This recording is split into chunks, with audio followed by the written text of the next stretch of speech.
Take a look at the time scale relevant to overcoming the crisis of the environment and the time scale that would be required to substantially change the institutional structure of the society. I think the second should be done, and efforts towards it should never be abandoned. We should pursue them. But the time scale for dealing with the environment is much briefer than that.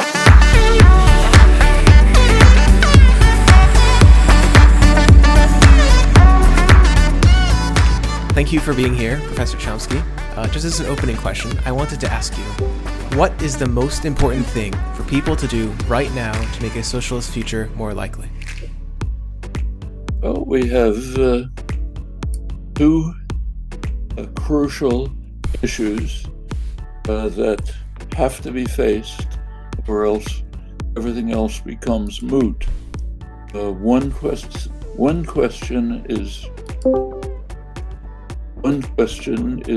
issue is the global warming. Unless we solve this problem and quickly, everything else is irrelevant. We have a short period of time, maybe a decade or two, to deal with this.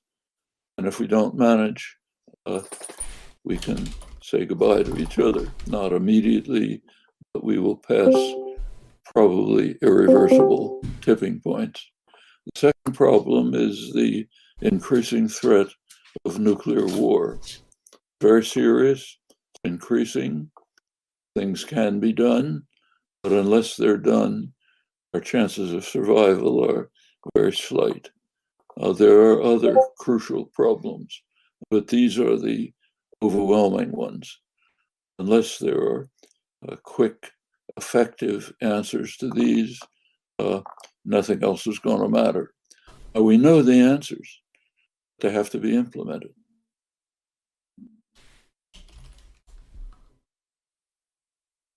Thank you for that answer. Shiny, did you want to ask the second question? Yeah, sure. We can move on to the second question. Was this a voice question or was this okay, yeah, this is a voice question. So we're going to unmute El Kong. We'll let him ask his question in voice chat. El Kong, you're unmuted. Yeah. Hello, Professor Chomsky. You guys can hear me, right? I heard you, but I didn't understand. Oh, sorry. I might be speaking a little bit too quickly. Okay. Hello, Professor Chomsky. Thank you for being here today and being willing to take my question, which is in regard to the United States elections.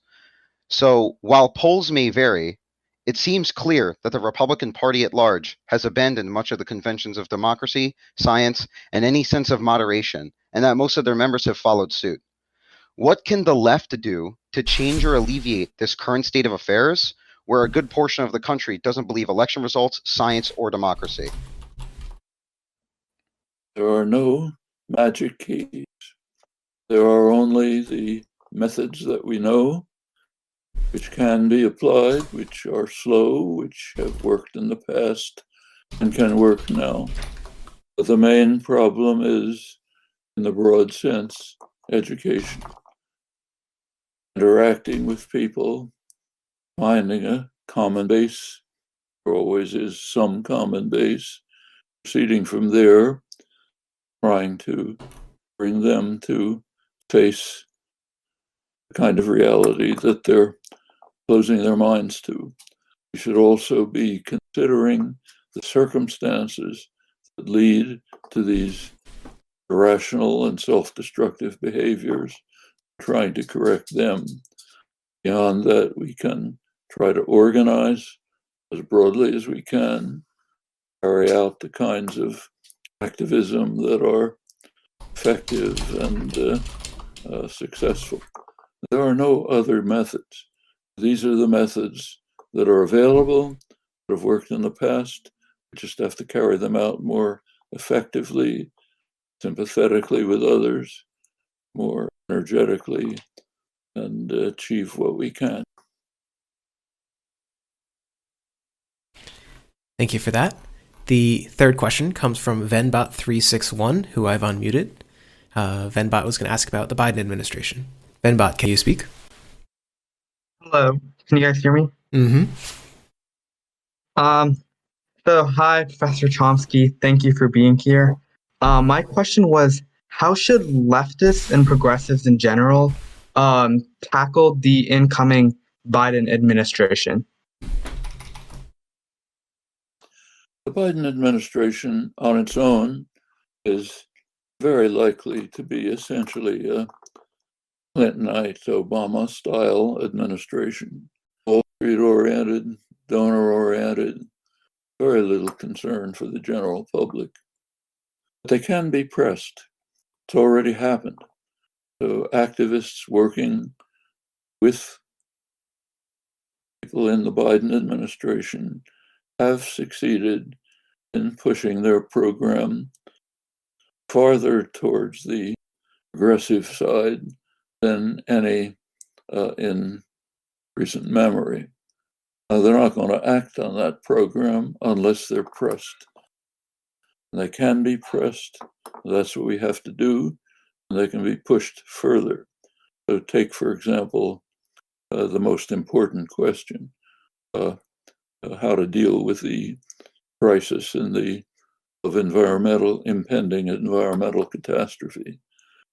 Under pressure from Sunrise Movement and others, formal Biden-Harris program was not enough, but it was not too bad, certainly better than anything that preceded. The DNC, Democratic National Committee, was resisting it all the way, sometimes even took their program off their web page. So there's clearly an internal struggle going on about this. We can lend our weight as activists, as pressure groups, as writers, as participants to try to push the program towards something reasonable enough to offer us a serious chance of escaping this catastrophe. And the same is true on other issues. So today they passed a so-called stimulus program. Actually, we don't have the details yet, but what is leaking out seems to be that they did pass the McConnell-Trump favorite, ensuring tax write-offs for 3 martini lunches for executives, but a very small amount for individuals and nothing, it seems, for the desperately needed programs for states and localities. Well, these are things that can be changed. Pressure on the Democrats should be extensive to try to get them to move to a more humane program, which will not only be better for people, but will help salvage the crashing economy. That can be done, but you have to press them constantly. What happened after Obama was elected is a very good lesson. Obama had a huge army of mostly young activists supporting him. As soon as he was elected, he disbanded them. What he cared about was being elected, not achieving anything for the public afterwards. That betrayal was well understood, and it's part of the background for the vote for Trump. Well, we shouldn't allow that to happen again. Okay. Thank you for your answer there. We'll go next to President Sunday. President Sunday had a question. President Sunday, you there? I think you should already be unmuted. Hi, Professor Chomsky. Thank you so much. So my question was, as a political scientist, terms like anarchism, socialism, and liberalism have been reduced in meaning to slurs by large numbers of people, mostly on the right, but also some on the left, so that the array of things these terms should represent in an honest and careful discussion about the best way to organize our communities are largely replaced by caricatures that really make no reference to these terms' actual substantive significance. Furthermore, these act as powerful gravity wells for cultural movements oriented around antagonism toward these caricatures. So, for example, anti-communism as a cultural movement is largely oriented around antagonism toward a specter of communism that is itself a pastiche of the worst things done by different socialist regimes, aloof to any of the historical particularities at play. So my question to you is, do you have any thoughts on what current generations of academics and or activists can do to remedy the situation and reopen political discourse such that the range of questions that can be posed about politics is rebroadened? Well, the first thing we have to bear in mind is that the United States is a very unusual country. I can't think of any other country apart from dictatorships, right, where the word socialism is considered to have it's impossible to use.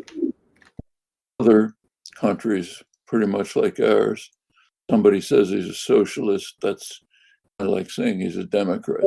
That's an innocuous term. In the United States, which is a deeply ideological, highly rigid culture, the term is almost unusable. And you're quite right about the other terms. The other terms have almost lost meaning. So what can we do about it? Well, we have to face reality, be sensitive to what's in people's minds. Can't just say, I'm a socialist without explaining what you mean, because the automatic reaction in the United States, apart from the rest of the world, is that if you say I'm a socialist, you're saying I'm in favor of the Gulag, I'm in favor of the Chinese famine, and so on. That's a special fact about the United States. We happen to live here. You can't overlook it. It doesn't mean that we should accept this destruction of all political terminology. As Orwell and others pointed out, one of the ways to control and dominate people is to make discussion impossible. And that one of the ways to do that is to eviscerate the terminology of discussion from substantive meaning. So what we can do is proceed carefully and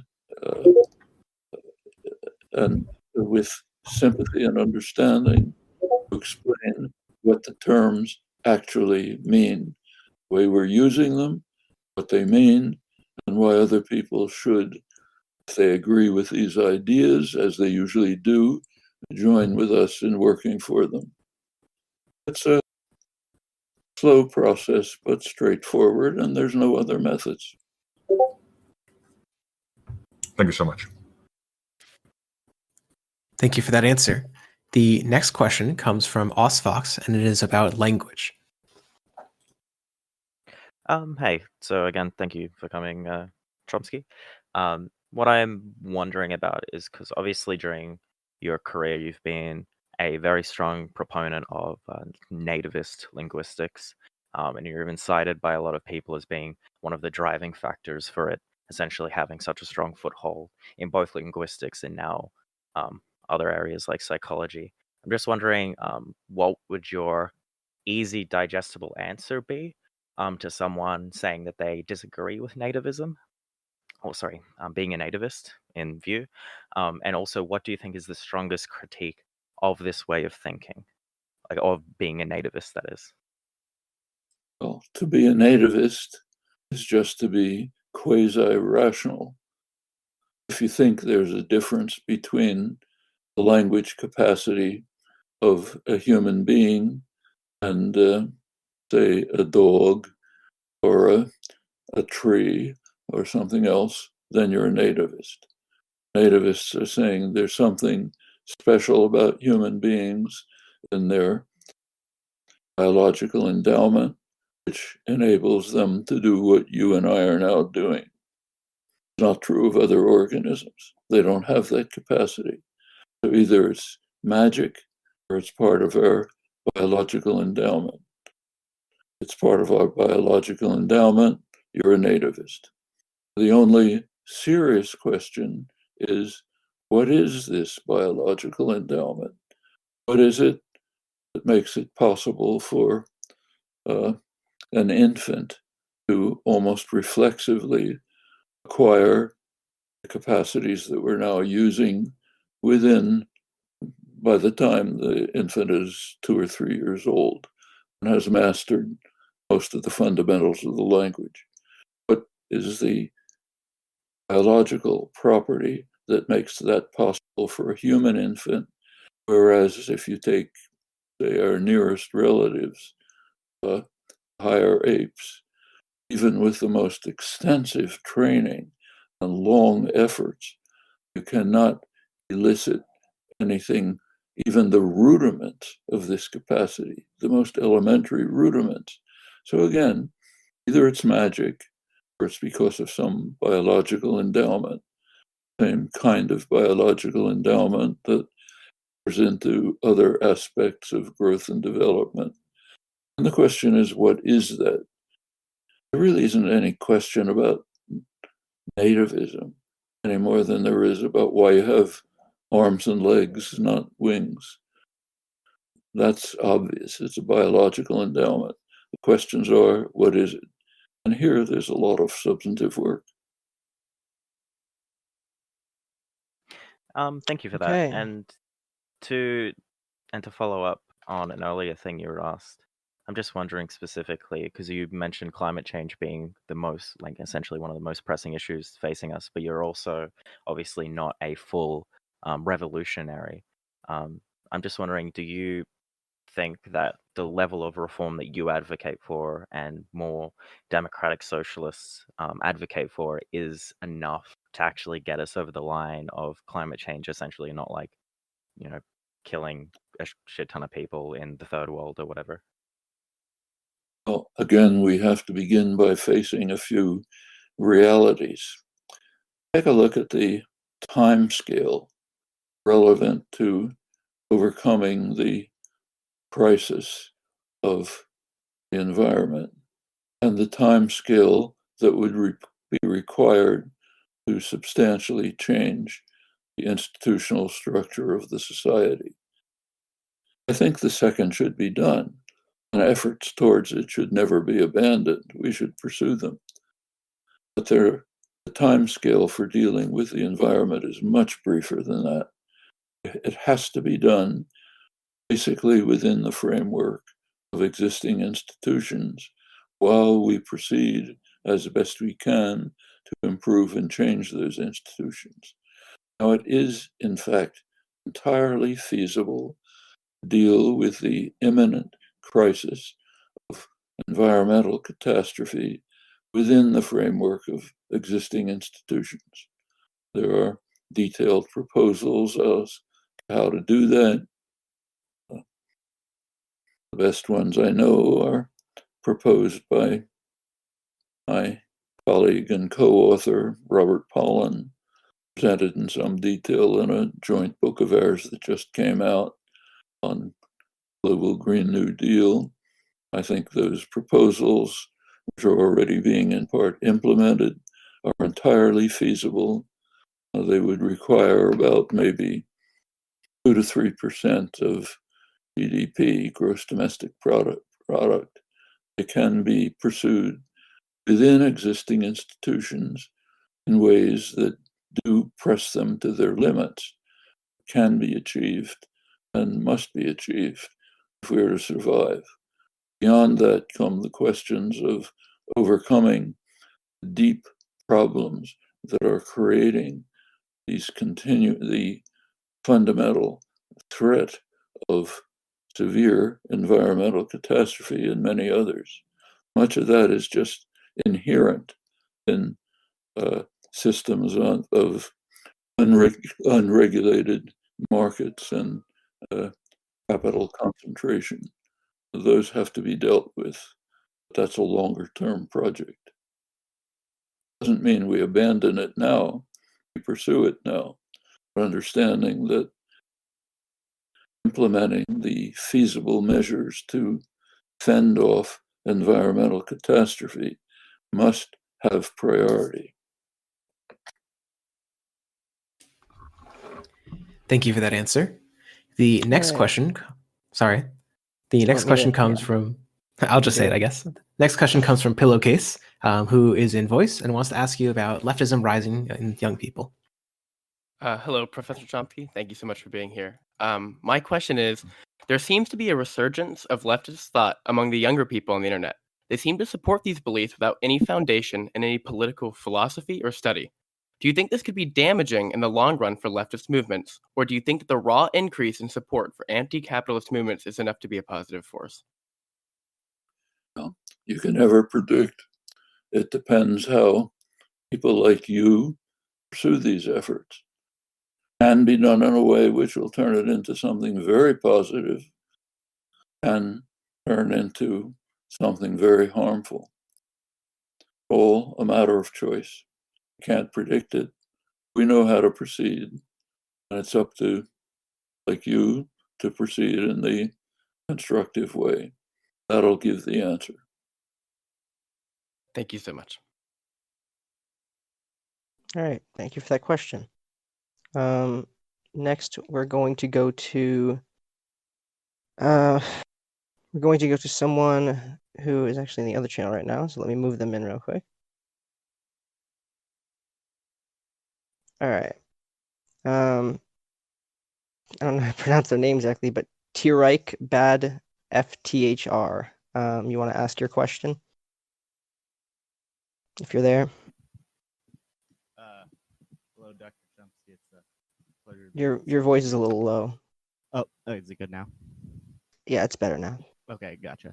Yeah, Dr. Chomsky, it's a pleasure to be able to speak to you. So labor unions have historically been a major force for affecting positive social change for working class people. With public opinion of labor unions at an all-time high, how might we best take advantage of the public trust to promote a resurgence in unions' influence in society? Thank you. You're quite right.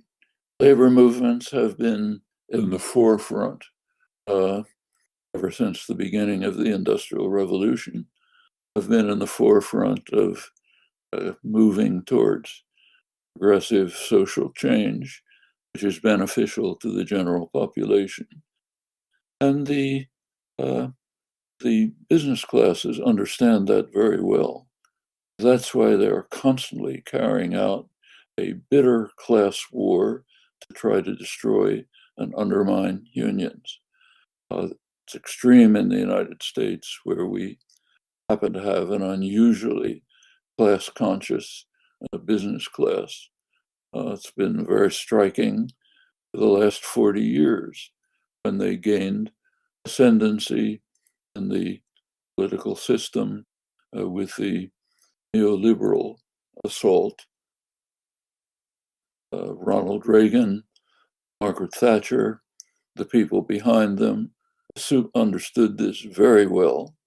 And their first acts when they introduced the neoliberal programs that we've been suffering under, their first acts were to attack and undermine labor unions.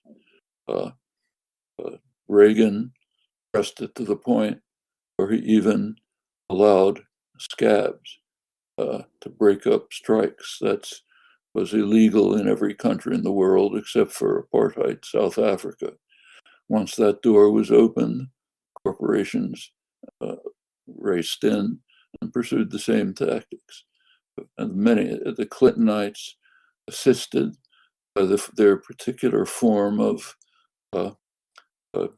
neoliberal globalization, which was designed to protect private power and undermine working people by setting them in competition with the poorest, most oppressed workers in the world, while giving enormous protections to concentrated private capital.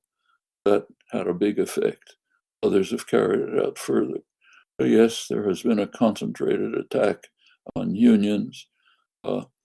Many mainstream economists, like Larry Summers, for example, have argued that the major factor in the extraordinary inequality that has developed during the neoliberal assault that the major factor has been the undermining of the power, ability of working people to defend themselves, the destruction of unions.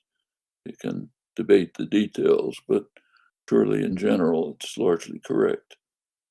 Very strikingly, in recent years, there has been a resurgence of the labor movement in interesting places.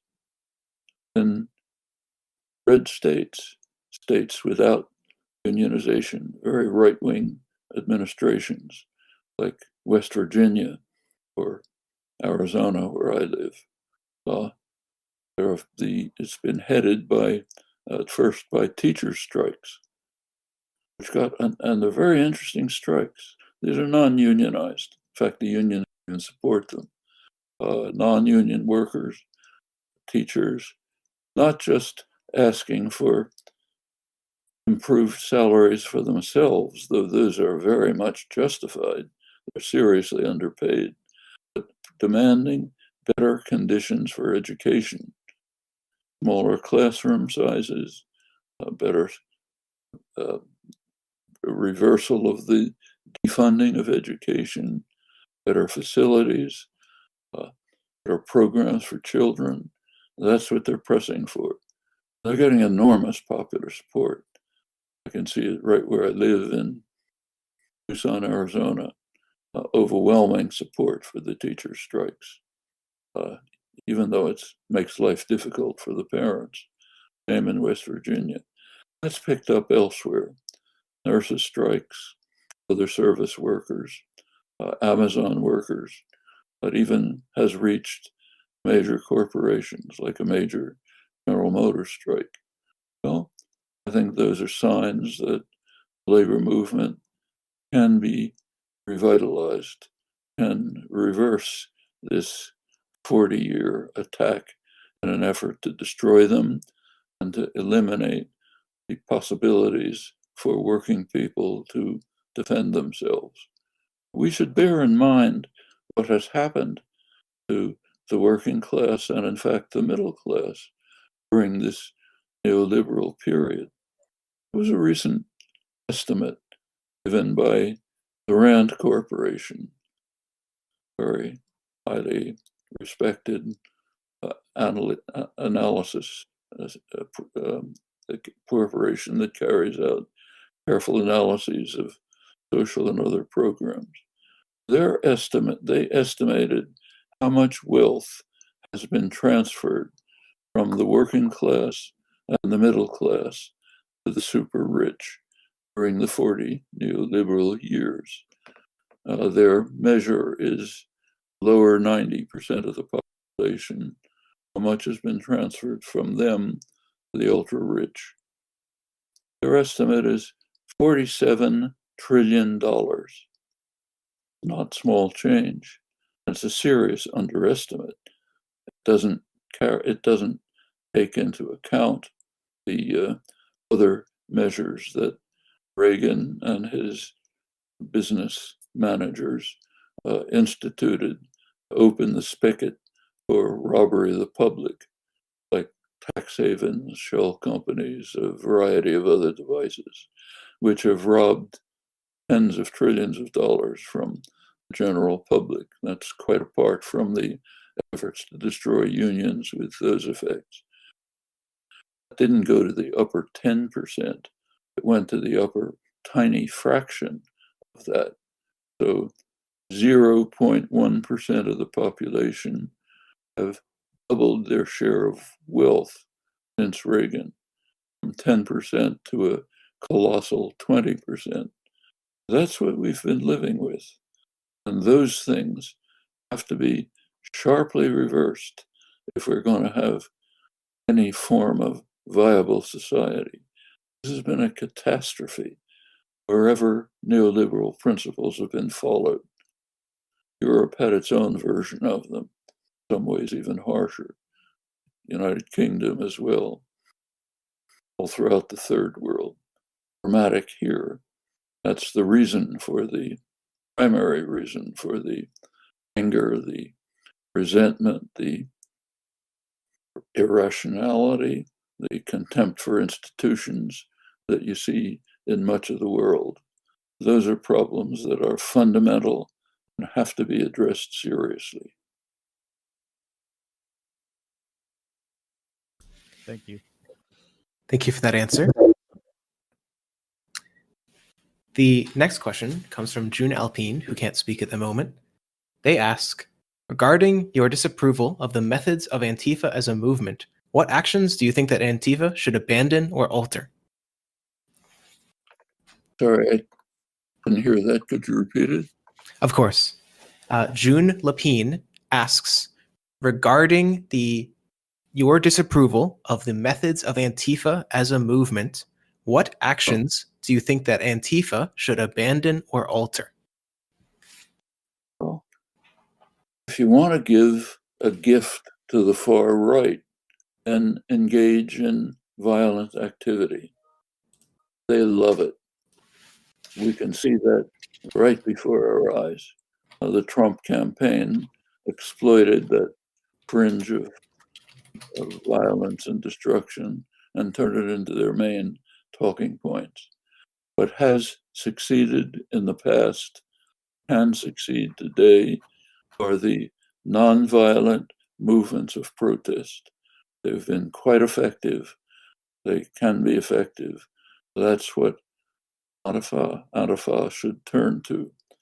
Self-defense is fine, but carrying out destructive actions, intimidating people, initiating violence, that's just a gift to the far right, which they absolutely adore.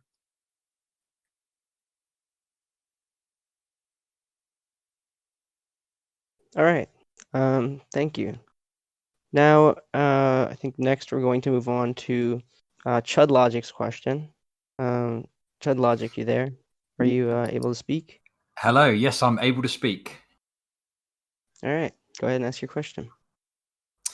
Okay, fantastic. Professor Chomsky, thank you. So what I wanted to ask is there's a number of right-wing media organizations that have become quite big, such as Daily Wire, Project Veritas, Daily Caller, Ben Shapiro, Stephen Crowder, etc. Often they will cite you and cite your work, Manufacturing Consent, and claim to stand against the liberal media establishment. What I was interested to understand is, how do you think these new right-wing organizations fit into your analysis of manufacturing consent? Well, I have a proprietary interest in the concept manufacturing consent. My co-author, Herman, and I used it as the title of a book. Actually, we didn't make it up. We borrowed it from mainstream liberal democratic theory, which we documented has been in favor of what they called manufacturing consent. I happen to be quoting Walter Lippmann, but there are many others, in order to keep the population under control. As Lippmann put it, manufacture of consent is a new art in the practice of democracy to ensure that the general public remain spectators, not participants in action, leaving decision-making to the responsible men, people like us, the smart guys, not the stupid and ignorant majority. That's manufacture of consent. We then discussed how it's carried out in the media. But the book is not, the book actually, a large part of the book, if anybody starts to read it, tries to read it, going beyond the title, about a third of the book is defense of the media. Defense of the media against attacks from, in particular, Freedom House, which had a brutal, bitter attack on the media for not being patriotic enough and contributing to what they call the loss of the war in Vietnam. What we showed in detail is that the attacks were pure lies and deceit, that reporters were courageous, honest, described what they saw accurately, but within a framework of propaganda that shaped the way it was presented and perceived. So yes, let's describe the crimes and atrocities that the military has carried out, but saying this is bad because it's harming our effort, our noble effort to bring democracy and freedom to Vietnam. Well, it wasn't that at all. So here we have media are doing their job accurately and honestly and courageously within a framework that is highly distorted. Leaves important things out, distorts others. And that's the way I think you have to look at the media. It has nothing to do with the kind of critique that you're referring to. If you want to understand the world, learn about the world, your best source you can begin with is the mainstream media. First thing I look at in the morning is the New York Times, Washington Post, Financial Times, Guardian, others.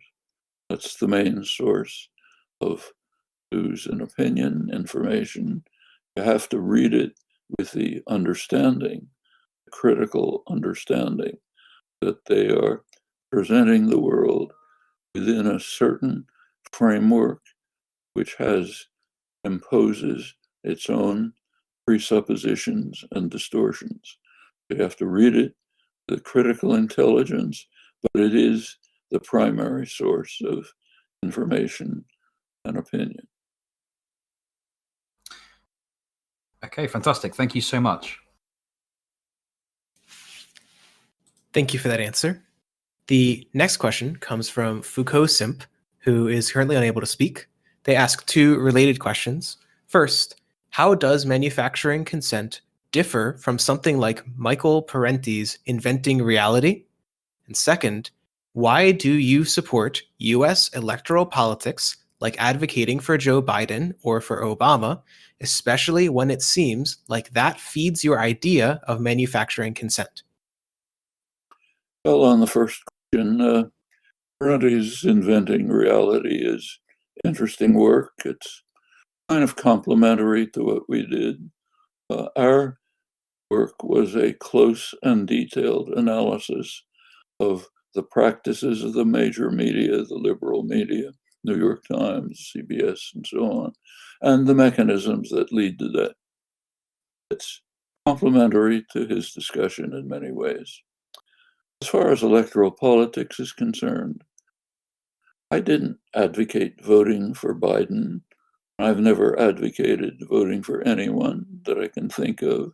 I voted for but I took the traditional left position, which seems to have been forgotten. Traditional left position is political life consists of constant activism. Every once in a while, an event comes along called an election, in which you take a few minutes to decide, is it worth participating in these proceedings? Is it worth taking off whatever time it takes to press a button? And almost always it's a matter of voting against. So in the last two elections, for example, I think it was very clear that it was quite important to take off whatever time it takes to vote against Trump, who is a major danger, even to survival.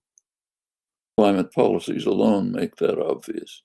So yes, you should take a few minutes to, or whatever time it takes, send in an absentee ballot or whatever, vote against Trump. And within our system, the method for voting against Trump is to press a button for the opposition party. Okay? That's, in my view, minimal sanity. Then get back to work in the ways we were discussing before, pressing the incumbents to live up to their promises and to go way beyond them. That's a return to political life. And that's, I think, the way we should look at electoral politics.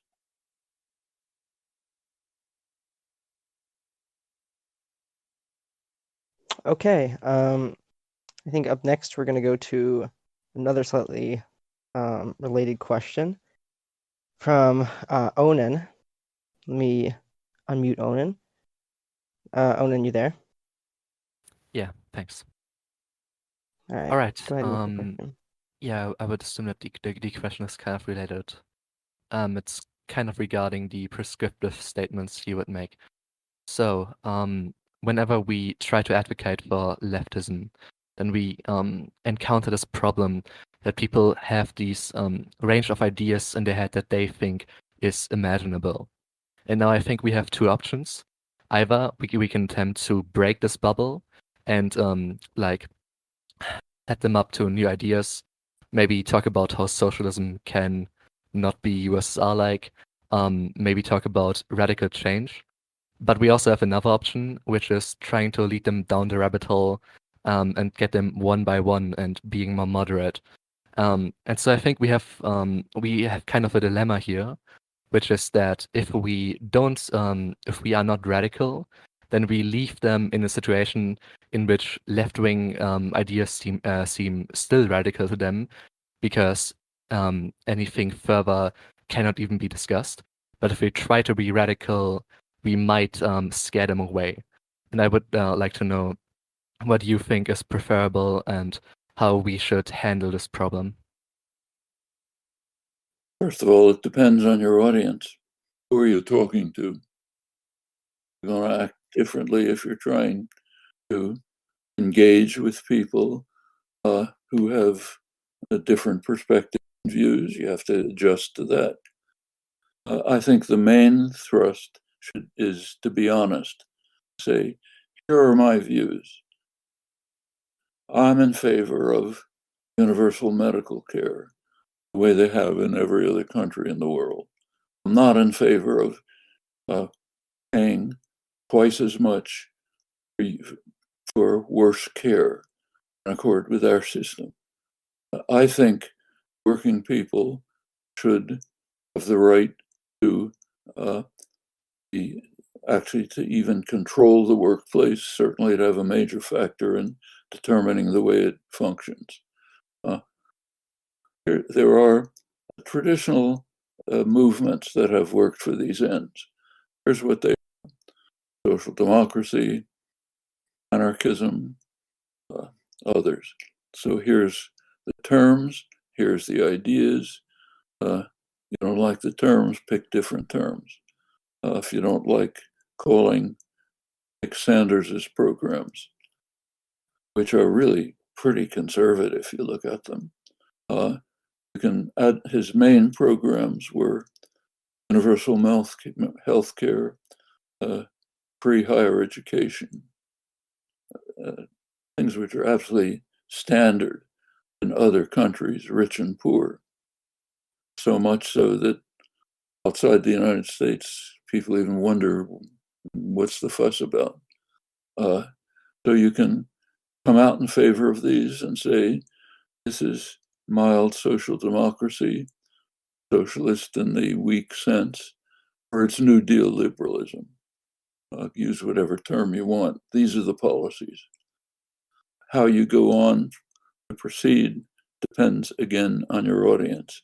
If it's an audience that wants deeper background, deeper understanding of what's involved, then clarify the notions.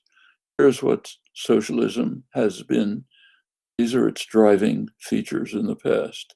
Here's what the anarchist movement has been. Here are its driving ideas and ideals and actions. And you can go on to develop that. But I don't think you can't give a general answer that's independent of who you're trying to talk to. May I clarify? I'm not American, I'm German, so let's say I was attempting, because I heard your statement that you think socialism is like being a democrat here, and I would disagree with that, at least not in Germany. It's certainly easier, but it's still kind of a radical idea. So let's say I'm talking to your average right-wing centrist in Germany. So that would be a Christian, generally opposed to market intervention, but fine with a little bit, and definitely opposed to government control, and still very scared of the term socialism. What would be my ideal approach? Let's take Germany. Actually, a very fine columnist, Rana Forahar, who's the associate editor of the London Financial Times, world's major business journal, recently commented on this. He pointed out, slightly in jest, but not very much, that if Bernie Sanders was in Germany, he could be running on the Christian Democrat program. That's correct. He could be running on the right-wing program in Germany. They're in favor of universal health care. They're in favor of free higher education. They're in favor of other government actions of the kind that are taken out within the pretty conservative German so-called ordo-liberal, it's a kind of neoliberal framework of workers on boards of management, for example. Christian Democrats aren't opposed to that. So it's actually the case that the Sanders programs are fairly centric by the standards of other developed societies. Now, the United States has quite progressive aspects in its culture and society. Many, not in these areas. In these areas, it's very backward. You look at our analyses of the OECD countries, the roughly 30 richest countries, social justice analyses. US ranks right at the bottom, along with Mexico and Turkey in general social justice, with the much poorer members of the OECD. And I should say, with regard to what I just mentioned, Mexico is way ahead of us. They have universal health care, they have free higher education. Of course, a very poor country, lots of problems, so it's not at the standards we'd like to see. It's there. So there are respects in which the United States is quite backward. There are other respects in which it is in the lead in defending very decent principles. Freedom of speech, for example, is protected in the United States, not perfectly, but to an extent well beyond other comparable societies. All right, thanks. Thank Happy you for holidays. that. By the way, happy holidays, everyone. Happy holidays. Thank you for that question. The next question, starting a little bit of a foreign policy and history arc, comes from Soyuz. Yeah. Hello, Noam Chomsky. I have a question that I'm sorry. I have a question about Morocco. Recently in Morocco, there have been a lot of protests, and a lot of them were both against the monarchy and against the way a lot of the companies in Morocco actually run. And these protests go by the name of RIF protests. They've been advocating for two main things: a more democratic republic style of government, similar to like European representative democracy, instead of a constitutional monarchy where the king does most of the work, like in Morocco, and where the king can appoint ministers as he chooses, as he wishes.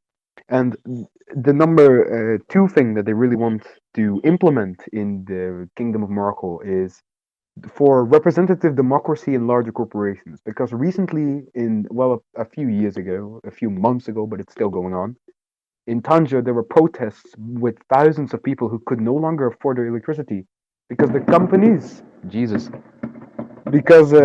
companies that were tasked in Morocco to actually deliver this electricity and deliver the water and deliver the gas pumped up the price of gas, water, and electricity 10 times, tenfold. It went from $12 per month to $120 per month, and people protest on the street because they could no longer afford their stuff. So people want to implement representative democracy within corporations as well, similar to the Spanish company of Mondragon, which has recently been doing good in the market and has a high level of worker happiness. Do you think this is a good way of progressing in Morocco? And if not, what other way of progressing do you think would be a better idea? Sorry, but I didn't really catch the gist of the question. But Okay, I guess So I can. why don't you re-ask that in one sentence? All right. A lot of the people in Morocco want to have two main reforms. One, change the system of government to a representative democracy similar to Europe. And two, adding representative democracy within larger corporations. Sort of like a co-op, but you have like representative democracy instead. So similar to the Spanish company of Mondragon. Do you think this would be a good way of stepping forward for the Moroccan people, stepping away from Moroccan monarchism to Moroccan democracy? Or do you Thank you. think that this is not a good way?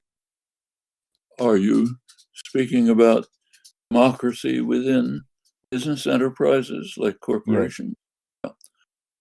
Well, I don't see any reason why we should accept authoritarian, tyrannical structures anywhere.